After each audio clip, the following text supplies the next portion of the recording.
Menurut Guru Gembul apa pelajaran yang paling penting yang harusnya ada di sekolah tapi nggak ada? Semua pelajaran di sekolah itu nggak penting-penting amat sih. Gitu ya? Iya.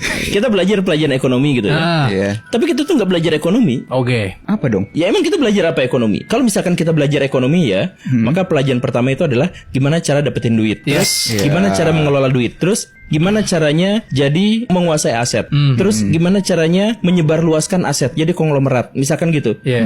Itu 1 tahun kita jadi kaya raya kalau belajar ekonomi itu. Tapi pas pelajaran ekonomi kita belajar tentang perbandingan ekonomi kapitalis, Pancasila dan komunis. Catat ya. Ya terus faedahnya apa itu? Perbandingannya udah selesai 40 tahun yang lalu. Terus kita belajar matematika misalkan ya. Pelajaran matematika seharusnya kan pelajaran logika. Jadi beres belajar matematika kita tuh jago berlogika gitu kan. Karena itu logika matematika. Nah, di sini tuh pelajarannya bukan pelajaran matematika, pelajaran menghafal. Ini nanti rumusnya ingat-ingat ya, rumusnya.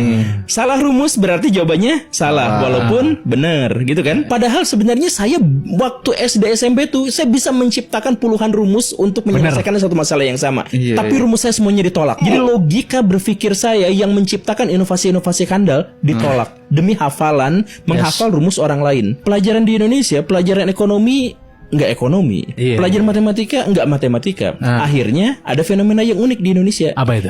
Orang yang nilai IPS-nya 100 itu biasanya nggak jago bersosial. Iya, banyak begitu. Kan ilmu pengetahuan sosial. Kalau dia pinter, harusnya dia bersosial. Nggak bisa.